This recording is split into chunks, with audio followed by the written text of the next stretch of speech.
Se atornilla Maduro, militares le ofrecen respaldo. Ministro de Defensa de Venezuela, Vladimir Padrino, alerta de un golpe de Estado. Protestas en Venezuela dejan 26 muertos y más de 300 detenidos.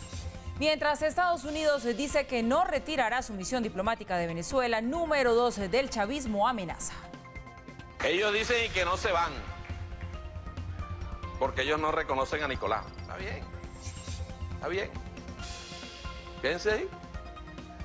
Quédense ahí. A lo mejor se va la luz en ese sector.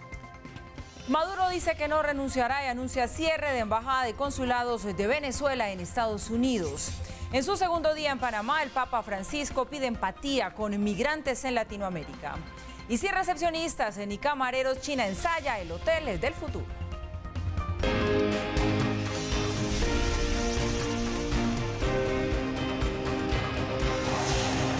Red Más Internacional. Muy buenas noches y bienvenidos. Empezamos aquí esta nueva emisión de Red Más Internacional. Pasan las horas y la crisis institucional de Venezuela se agudiza, a la vez que aumenta el número de muertos por las protestas. Hoy los militares ofrecieron su respaldo a Maduro y alertaron además sobre la posibilidad de un golpe de Estado. Entre tanto, el presidente interino Juan Guaidó reapareció y anunció que no descarta ofrecerle una amnistía a Maduro y también a la cúpula chavista. Acompañado por los altos mandos militares, Vladimir Padrino López advirtió sobre el significado que tiene para Venezuela el hecho de que la oposición liderada ahora por Juan Guaidó quiera establecer una transición democrática. Bueno, alerto al pueblo de Venezuela que se está llevando un golpe de Estado contra la institucionalidad, contra nuestra democracia, contra nuestra Constitución, contra el presidente Nicolás Maduro, presidente legítimo de la República Bolivariana de Venezuela. El ministro de Defensa dejó claro que las Fuerzas Armadas no están dispuestas a reconocer a Guaidó como su comandante. Un señor levantando la mano nuevamente, autoproclamándose presidente de la República Bolivariana de Venezuela. Es un asunto gravísimo que atenta contra el Estado de Derecho, atenta contra la paz de todos los venezolanos. Es aberrante lo que hemos visto en el día de ayer. Y aunque dejó claro que no desea un enfrentamiento entre venezolanos, reiteró que los uniformados serán leales a Maduro. La Fuerza Armada Nacional Bolivariana, fiel a las tradiciones heredadas del libertador Simón Bolívar, no aceptará jamás a un presidente impuesto a la sombra de intereses oscuros ni autoproclamado al margen de la ley. Tampoco se subordinará nunca a una potencia extranjera o a un gobierno que no sea elegido democráticamente por el pueblo de Venezuela. Horas antes, varios batallones regionales habían expresado su respaldo a Maduro, con lo que por ahora descartan acogerse a la amnistía ofrecida por la Asamblea Nacional para lograr una transición democrática. Por su parte, Nicolás Maduro ordenó el cierre de la embajada y todos los consulados de Venezuela en los Estados Unidos. También les dio plazo hasta este domingo a todos los representantes de la Casa Blanca en Venezuela para que abandonen el país. Entre tanto, el número de muertos por las recientes protestas ya subió a 26. En varias zonas de Caracas y en estados como Táchira, Barinas, Amazonas, Bolívar y Portuguesa, los disturbios de los últimos 3 días han dejado una cantidad de muertos que con el paso de las horas sigue subiendo. El número de detenidos ya superó los 300 según cifras del Observatorio de Conflictos. Las manifestaciones estallaron el lunes 21 de enero, luego de que 27 militares sublevados ya detenidos robaron armas y se atrincheraron en un cuartel de la capital, llamando a los venezolanos a salir a las calles. Ustedes querían que la Fuerza Armada se haga a la calle, que prendiéramos la mecha. Aquí la estamos prendiendo. Pero a pesar de las protestas y del reconocimiento que recibió Juan Guaidó como presidente interino de Venezuela por parte de países como Estados Unidos, Nicolás Maduro se ha mostrado desafiante y un día después de romper relaciones diplomáticas con Washington, anunció hoy otra medida ante el Tribunal Supremo de Justicia. Y he decidido regresar todo el personal diplomático y consular de nuestro país en el exterior y cerrar nuestra embajada y todos los consulados en Estados Unidos. Todo. Maduro dijo que este sábado recibirá a los diplomáticos venezolanos que estaban en Estados Unidos. También reiteró el ultimátum a los representantes de la Casa Blanca en territorio venezolano. Yo ayer tomé una decisión que la mantengo con firmeza en el marco de la ley nacional, en el marco del derecho internacional, como jefe de Estado y de Gobierno, he decidido romper relaciones diplomáticas y políticas con el gobierno imperialista de Donald Trump y expulsar a todo su personal diplomático y consular de Venezuela. Hasta el domingo tienen las 72 horas para retirarse de Venezuela. Entre tanto, el número 2 del chavismo lanzó esta amenaza a los funcionarios estadounidenses en Venezuela. Ellos dicen que no se van, porque ellos no reconocen a Nicolás. Está bien, está bien. Quédense ahí, quédense ahí. A lo mejor se va la luz en ese sector. No llega el gas. Tanto problema que hay en este país, ¿verdad? Digo yo. Cuando vengan con su maletín por allá, no, valija diplomática. ¿Diplomática? En el transcurso del día, todos los poderes públicos del país, excepto la Asamblea Nacional, han declarado que solo reconocen a Maduro como el presidente de Venezuela. Pues bien, la expulsión del personal de la Embajada de los Estados Unidos en Venezuela, como ya les contábamos, está pautada para el próximo domingo. Mientras Nicolás Maduro demandó su salida del país, la Casa Blanca asegura que van a permanecer en el territorio. ¿Cuál será el destino de los empleados y de los ciudadanos norteamericanos en ese país? Vamos a Caracas con nuestro corresponsal Jorge Luis Pérez Valeri buscando un análisis a esta pregunta. Hola, Jorge Luis. Compañeros, buenas noches. Es un gusto saludarlos desde Caracas. Es esta una de las consecuencias del reconocimiento que hizo Estados Unidos a Juan Guaidó como presidente interino de Venezuela. Nicolás Maduro quiere que el personal diplomático y consular de la Embajada de los Estados Unidos en Caracas se retire antes del domingo, pero el gobierno de Donald Trump se niega. Se abre un episodio en el que la seguridad de los funcionarios estadounidenses aquí en el país pudiese estar comprometida. 72 horas para que abandonen el país. La cuenta regresiva comenzó. El plazo fijado establecido en la Convención de Viena establece la salida de diplomáticos declarados persona non grata, pero en Venezuela será distinto. Son 72 horas muy tensas, pero el libreto ya lo que está planteado es qué va a ocurrir después de las 72 horas, porque no se van a retirar. Ya está dicho que no se van a retirar. En consecuencia, la pregunta queda en el gobierno, en el equipo de Nicolás Maduro, cómo va a reaccionar al permanecer en territorio venezolano los diplomáticos norteamericanos luego de las 72 horas, que es el plazo otorgado. Los expertos creen que las acciones se centrarán en quienes trabajen directamente con la Embajada de Estados Unidos en Caracas, no con sus ciudadanos. Creo que en esta oportunidad el gobierno está yendo mucho más allá y creo que también va a sacar a todo el personal, incluyendo el consular. Si eso ocurre, Estados Unidos deberá buscar un país amigo que se encargue de los asuntos consulares de sus ciudadanos en territorio venezolano. La Embajada de los Estados Unidos en Venezuela está ubicada en la zona de Valle Arriba, al este de Caracas. Cuenta con 95 pies cuadrados. El número del personal activo en la capital permanece como información reservada, así como la cantidad de ciudadanos norteamericanos que atienden. No es la primera vez que una sede de los Estados Unidos en el extranjero es bloqueada dentro de un territorio foráneo. En Irán, cuando el gobierno de Ayatollah Khomeini toleró prácticamente un secuestro de la Embajada de los Estados Unidos en Teherán, creo que podría estar ocurriendo eso en el escenario venezolano. ¿Cuál va a ser la presión a la que van a ser sometidos? ¿Van a ser sometidos a un hostigamiento de grupos paramilitares? Todo eso puede llevar a escenarios muy impredecibles. Oficialmente, la Embajada de los Estados Unidos en Caracas emitió una alerta a sus trabajadores para restringir sus actividades en ciertas zonas de la capital. Insta tanto a sus ciudadanos como trabajadores a evitar las manifestaciones. La incertidumbre sobre las próximas horas y lo que ocurrirá en el país es preocupación para extranjeros y nacionales. Un solo presidente. ¿Cuál?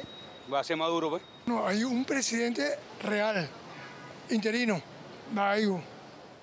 El otro, nada que ver. El conflicto con Estados Unidos ya tuvo consecuencias para los venezolanos. El servicio consular canceló las citas para la solicitud de visas pautadas para este jueves. Y esta ruptura en la relación entre el gobierno de Donald Trump y el gobierno de Nicolás Maduro, que dejó de ser reconocido por Washington como un gobierno legítimo y que ahora solo reconoce al gobierno interino de Juan Guaidó, va a tener una consecuencia inmediata para los ciudadanos venezolanos que viven en los Estados Unidos. Y es que Nicolás Maduro además quiere que todo el personal diplomático y consular venezolano que está acreditado en los Estados Unidos se regrese al país antes del próximo sábado. Esto va a afectar a una de las comunidades de migrantes venezolanos más grandes que hay en el mundo y es precisamente la población venezolana que está en los Estados Unidos. Es la información desde Caracas. Compañeros, volvemos con ustedes a Bogotá. Gracias, Jorge Luis. Y justamente, pues este es uno de los tantos temas que preocupan en relación a Venezuela, esa tensión diplomática con Washington. Y frente al actual panorama político y social que acontece en el vecino país, el secretario general de Naciones Unidas, Antonio Guterres, abogó por el diálogo entre las partes enfrentadas. Para evitar un conflicto que sería un desastre para Venezuela y para la región, Guterres pidió que tanto Nicolás Maduro como el presidente de la Asamblea Nacional, Juan Guaidó, rebajen las tensiones en su enfrentamiento. Su postura la dio a conocer desde el Foro Económico de Davos, reafirmando que evitar la violencia y las magnitudes de lo que pueda suceder en Venezuela solo se conseguirá conversando y llegando a acuerdos. Rusia, China, Turquía, Irán y hasta el grupo terrorista Hezbollah expresaron hoy su apoyo a Nicolás Maduro. El jefe de Estado de Rusia, Vladimir Putin, sostuvo una conversación telefónica con Nicolás Maduro en la que le expresó su apoyo y afirmó que la injerencia en los asuntos internos del país suramericano viola las normas internacionales. En esa misma línea, criticando a Estados Unidos, se había pronunciado el canciller de la nación euroasiática. Es otra interferencia flagrante en los asuntos internos del Estado soberano. Como saben, ha habido varios intentos de expulsar a Maduro del poder, incluidos los intentos de su liquidación física. China, a través de su portavoz del Ministerio de Relaciones Exteriores, dijo que están atentos al rechazo de una intervención militar en Venezuela y pidió que la situación allí se resuelva de forma pacífica. El presidente de Turquía también se pronunció. No aprobó cuando se usan ciertos métodos en contra de la voluntad nacional y eso es lo que sucede aquí. Es imposible para nosotros aprobar esto. Creo que Maduro superará este periodo problemático mientras avanza por este camino junto con aquellos que creen en él. Irán, a través de su Ministerio de Exteriores, condenó la proclamación de Juan Guaidó como mandatario interino de Venezuela.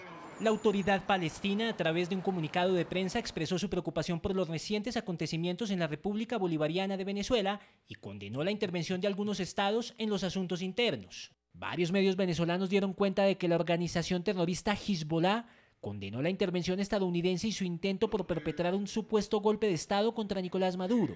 En México, algunos grupos sociales vienen promoviendo en redes una campaña llamada Soy Mexicano, no reconozco a Maduro, para expresar su disgusto con la posición asumida por el mandatario Andrés Manuel López Obrador, quien hoy dijo lo siguiente. En política exterior nos debemos de conducir con los principios de no intervención, de autodeterminación de los pueblos, de solución pacífica de las controversias. A favor de Juan Guaidó y en contra de Maduro, habló el ministro de Asuntos Exteriores británico. Estamos muy preocupados por la situación en Venezuela. Está claro que Nicolás Maduro no es el líder legítimo de Venezuela. En resumen, así está el mapa mundial de los apoyos y rechazos a Nicolás Maduro. Los rojos son los que lo respaldan, los azules son los que quieren un cambio de gobierno en Venezuela. Para conocer la postura del Ejecutivo estadounidense sobre lo que acontece diplomáticamente con Venezuela, Caracol Radio, aliado de Red Más Noticias, entrevistó a un cercano asesor de Donald Trump y todo apunta a que contemplan todas las opciones para lo que pueda pasar.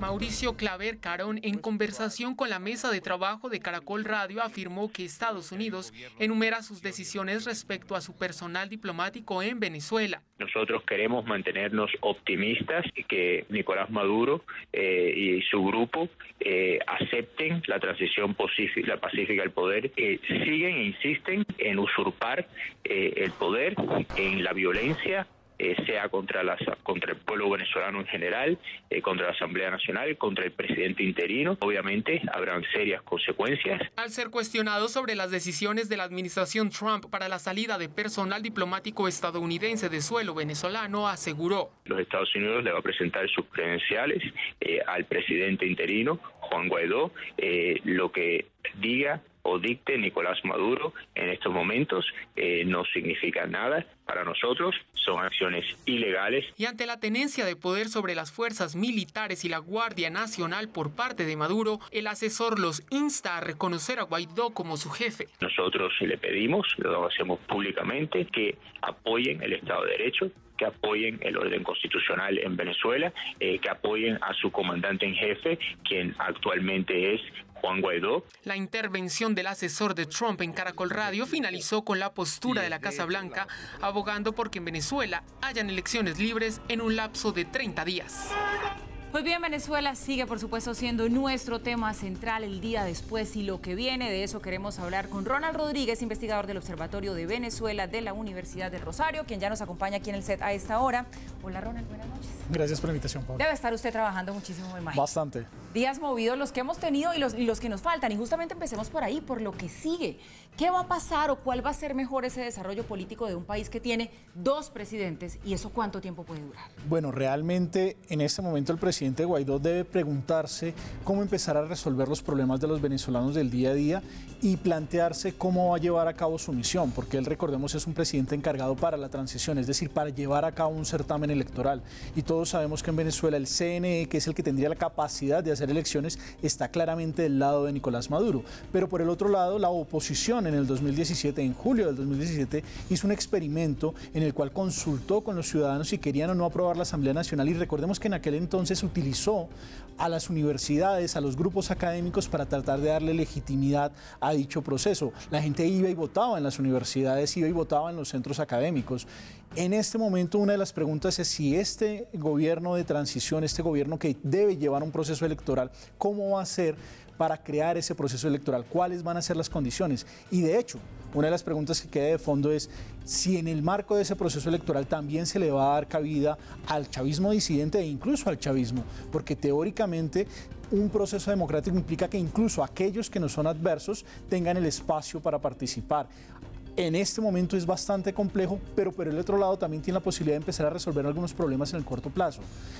El anuncio de Estados Unidos de llevar ayuda humanitaria a Venezuela pone al gobierno de Nicolás Maduro y a los militares en un gran dilema, porque cuando esa ayuda humanitaria llegue a Venezuela, medicamentos que incluso necesitan las familias de los militares, ¿van a bloquearlos? ¿Van a congelarlos? ¿Los van a meter en una bodega y van a dejar que eso no llegue a la población? ¿Realmente pueden hacer eso cuando ellos mismos están padeciendo las enfermedades? Hay un montón de relatos de familiares de los militares que tienen necesidad, por ejemplo, de medicina paliativa para el dolor y ellos los ven morir de dolor. Enfermedades que son terminales y ni siquiera tienen el acceso a medicamentos que les permitan hacer más paliativo esa situación. Ronald, la crisis diplomática con Washington es otro de esos tantos temas que preocupa hoy acerca de lo que está pasando allí en Venezuela. Dio una orden Nicolás Maduro hasta el domingo, Estados Unidos dice que no la va a acatar, amenaza a Diosdado Cabello, pero ellos están amenazando, ellos saben con quién están hablando, con Estados Unidos. ¿Usted cree que se van a atrever a tocar a los diplomáticos estadounidenses?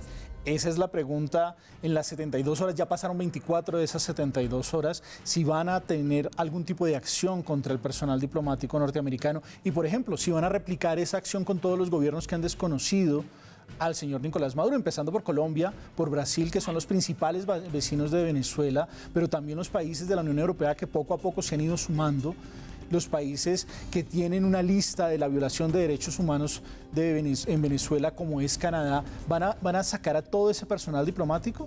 ¿Cómo van a realmente actuar? ¿Simplemente van a intentar hacerlo con Estados Unidos o van a ampliar esa medida? ¿Tienen la capacidad para hacerlo? Esas son de las preguntas que el propio Nicolás Maduro se ha puesto una soga al cuello. Cuando desconoció y solicitó la salida de los funcionarios, actuó de una manera que se puso un reloj en su contra. Y por el otro lado, pues la acción que está tomando con los consulados venezolanos en Estados Unidos, eso afecta realmente al ciudadano. Afecta a todo venezolano que se encuentra en territorio norteamericano y que hoy no sabe cómo va a tramitar sus documentos y sus necesidades. Aparte de que, hay que decirlo, ya el servicio diplomático venezolano está fuertemente debilitado, no porque haya un acuerdo internacional para debilitarlo, sino porque las carencias económicas poco a poco se han ido trasladando al sistema diplomático venezolano y muchos de los funcionarios no están recibiendo sueldo. Pero claramente a Nicolás Maduro lo que menos le importa es qué pase con los venezolanos que están en su territorio y los que están afuera. Pero hoy los militares reconocieron nuevamente a Nicolás Maduro como ese presidente, le juraron lealtad, mientras que por el otro lado tenemos a Juan Guaidó sumando cada vez más apoyos internacionales. ¿Aquí qué termina pesando más? ¿El apoyo a las fuerzas militares, como hemos dicho siempre? Bueno, hay que tener en cuenta que no solamente es el apoyo de las fuerzas militares, sino también el apoyo de toda la organización del Estado venezolano. Una de las preguntas es, por ejemplo, si le llegase la ayuda a Guaidó, ¿cuál es el aparato, la estructura que tiene Guaidó desde el gobierno para poder tramitar esas ayudas?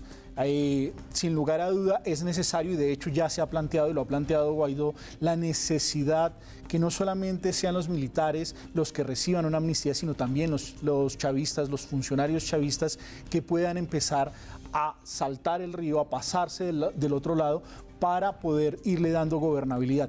Estamos en un momento muy difícil. Cada medida que toma el gobierno tiene una respuesta de la oposición, cada medida que toma la oposición tiene una respuesta del gobierno, y la política exterior, todos los países haciendo una serie de presiones que son bastante interesantes. A mí me preocupa, por ejemplo, el apoyo de Venezuela con Turquía. Turquía no es un país que esté interesado en apoyar realmente a Nicolás Maduro, sino que encuentra que en esta Venezuela decadente hay una oportunidad de hacer negocio, una oportunidad de entrar en América Latina, y está aprovechándola. No es realmente, los aliados de Nicolás Maduro no son aliados incondicionales, son aliados que tienen intereses, y esos intereses van a ser fundamental tenerlos en cuenta en el marco de una transición, porque de todas formas China, Rusia, incluso Turquía tienen un peso. Recordemos que Turquía genera unas presiones particulares en Europa porque es la puerta de entrada de toda la migración y tiene 3 millones de migrantes que son financiados por Europa para que no pasen de Turquía. Entonces hay una serie de juegos internacionales que son muy grandes, y Venezuela ha quedado en ese punto. Mire, yo sé que esto ya se lo he preguntado en varias ocasiones, pero en la cuenta de Twitter alguien me pedía que volviéramos a preguntar qué tan activo realmente puede llegar a ser el papel de China y de Rusia en el apoyo a Nicolás Maduro. Yo creo que el apoyo de Rusia es un apoyo, digamos, ellos tienen intereses en Venezuela, pero no tienen capacidades. Me explico. Rusia tiene sanciones económicas por haberse tomado la península de Crimea, tiene una presencia en Siria que significa un costo anual, a diferencia de Estados Unidos, que supuestamente podía mantener varios frentes abiertos, y sabemos que incluso hoy Estados Unidos está tratando de replegarse porque eso es muy costoso. Es muy poco probable que Rusia pueda abrir un frente realmente en América Latina. Su lógica es más discursiva, es una lógica más de el informar, el tener esa declaración, pero de ahí a tomar una acción concreta es bastante difícil. Y por el otro lado, China tiene negocios en América Latina, tiene intereses en América Latina, y lamentablemente para ellos la relación con Venezuela habla muy mal de ellos, porque eso tranca los negocios con los otros países. Obviamente no van a renunciar a los intereses que ya les han cedido, a lo que ya les debe Venezuela, pero tampoco quiere decir que sean completamente incondicionales con Nicolás Maduro. Hay que entender que Nicolás Maduro lo que hizo es que cada vez que se queda más contra la pared, ha cedido más terreno, y pues Rusia, Turquía y China aprovechan esa situación. No es una labor de apoyo al régimen, sino que hay un régimen en decadencia que está dando mucho, da concesiones importantes, que estos países tienen intereses en materia prima, pues llegan a Venezuela. En este momento China ya no le está girando dinero a Venezuela. El servicio diplomático chino está muy molesto con lo que está pasando en Venezuela, porque no logran resolver el día a día. Venezuela realmente es un país que está retrocediendo económicamente y que genera problemas incluso para sus socios. Los mismos chinos se preguntan todos los días, ¿hasta cuándo realmente me va a poder pagar Nicolás Maduro? Porque no es solamente que produzcan petróleo, han bajado, han disminuido sustancialmente la producción de petróleo. Y ahora pues con el reconocimiento de Guaidó por parte de Estados Unidos, una de las preguntas que sale sobre la mesa es que en efecto toda la labor internacional de PDVSA hacia Estados Unidos queda cortada, la labor de Citgo, la empresa distribuidora de combustible de Venezuela en Estados Unidos, queda cortada, y eso va a tener una presión real sobre el sistema económico venezolano.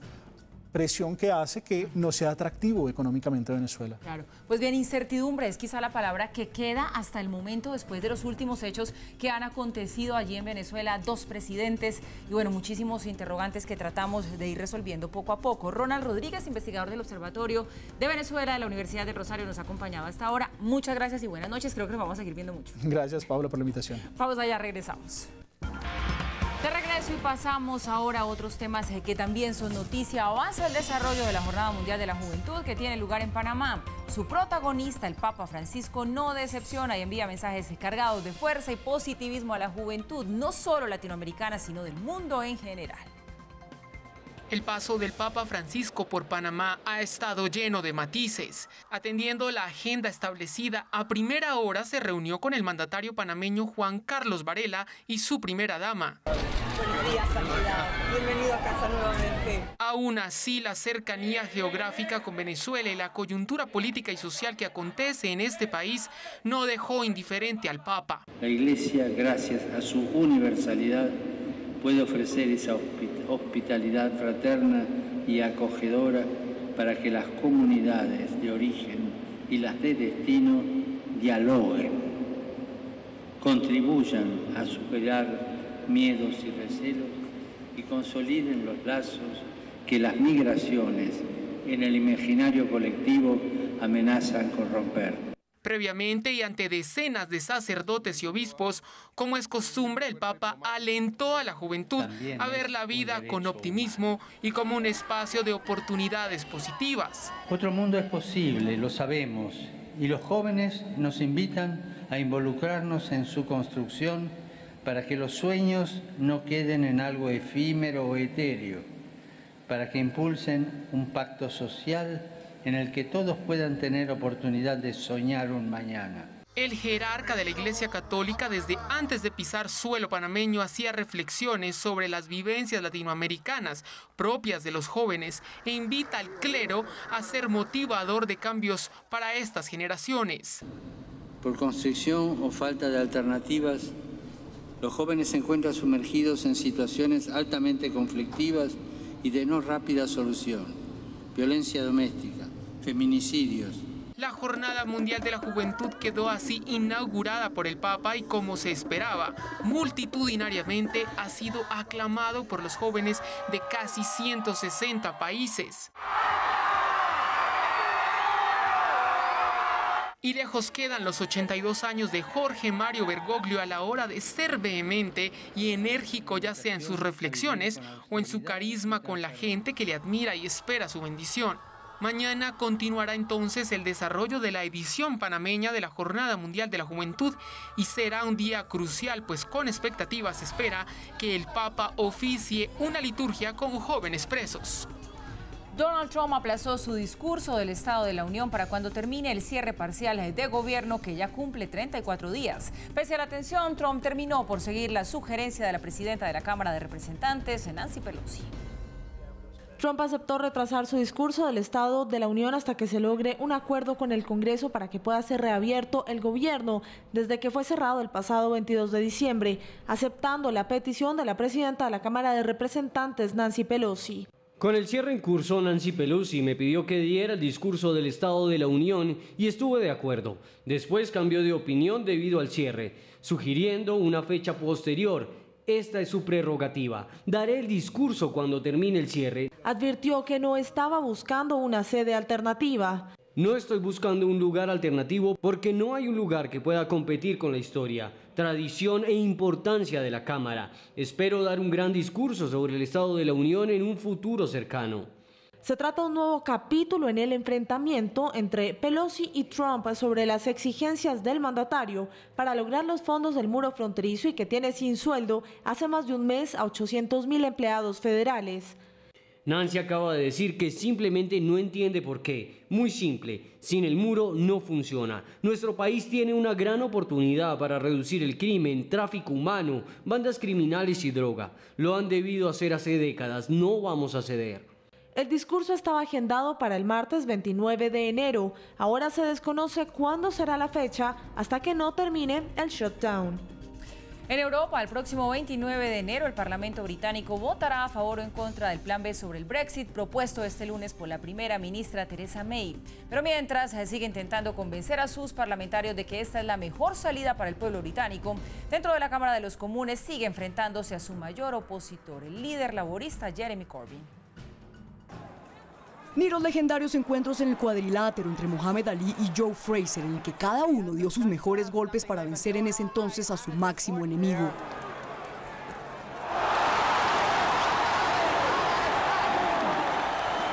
Ni las memorables peleas de finales de los 90 entre el polémico Mike Tyson y su contrincante Evander Holyfield, a quien en 1997 le arrancó un pedazo de oreja de un mordisco, se comparan a la última discusión entre la premier británica Theresa May y el líder opositor Jeremy Corbyn.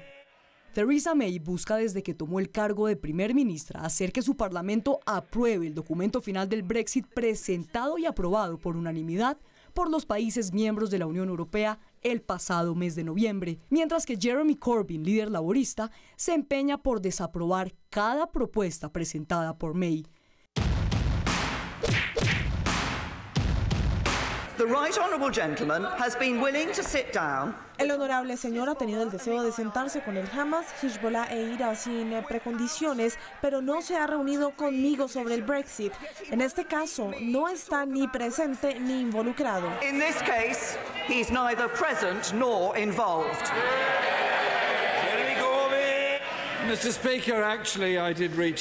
Señor presidente, de hecho, me comuniqué con la primera ministra en septiembre cuando me ofrecía discutir nuestros acuerdos con ella.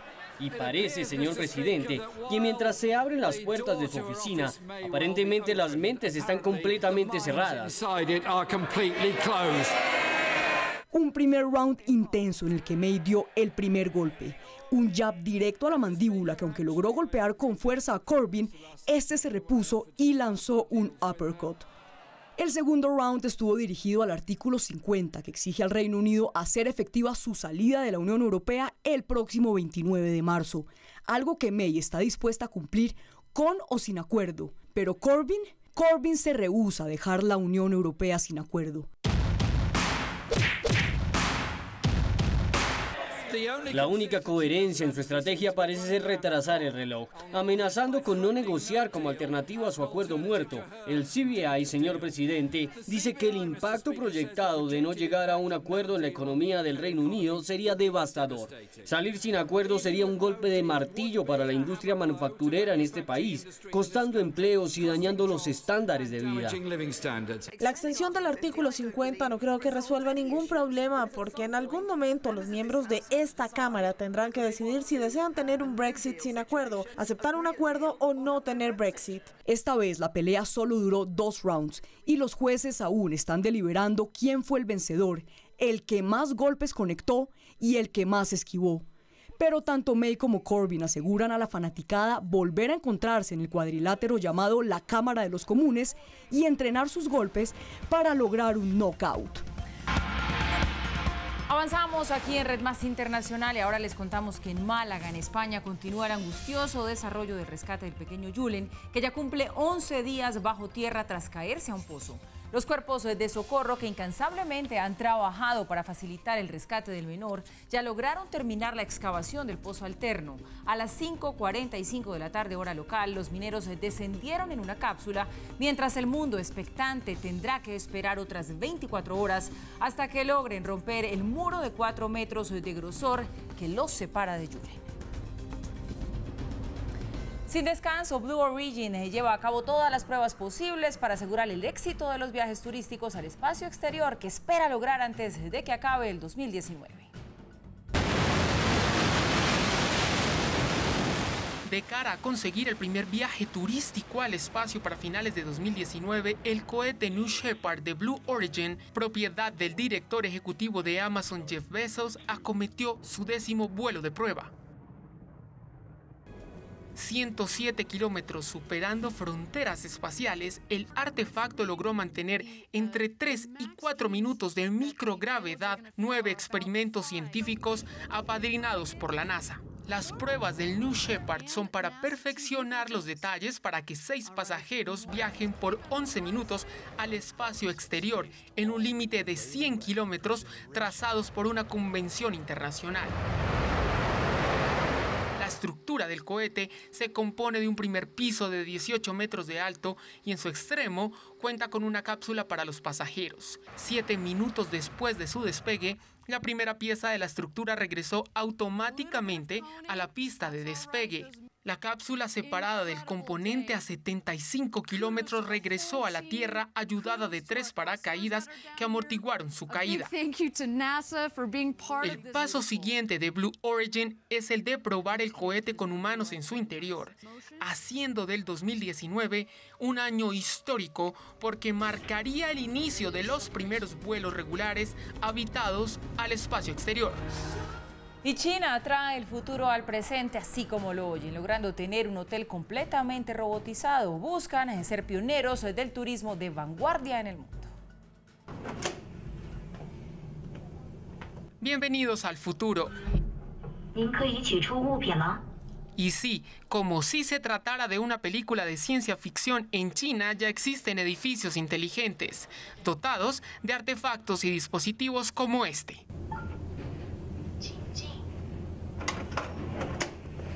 El reconocimiento facial por escáner para abrir puertas al mejor estilo de Misión Imposible es uno de los servicios que estrena hoy el Flaisu Hotel en la ciudad de Hangzhou, capital de la provincia de Zhejiang y propiedad del gigante del comercio digital Alibaba. El check-in del hotel es como usted siempre lo soñó. Un robot lo recibirá y si todo está en orden, ya está. Su placentera y fluida estadía comenzará. La más relevante característica de este cuarto de hotel es que el Tmall Genie puede controlar muchas instalaciones en términos como las cortinas, televisión e iluminación. Demostraré cómo encender el televisor con el Tmall Genie. Tmall Genie, enciende el televisor.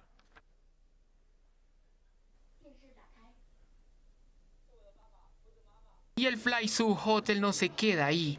Su rostro será escaneado también en los elevadores para verificar los pisos a los que usted tiene acceso. Con nuestros recursos tecnológicos en el futuro vamos a darle a nuestro hotel más y más herramientas en términos de su gerenciamiento, como también para la experiencia del cliente y también para el equipo que labore en el mismo. Este hotel del futuro cuenta con 290 habitaciones y es sin duda un hito en materia tecnológica a nivel mundial. Se ubica a 170 kilómetros al sudeste de Shanghai y una noche en él ronda los $205.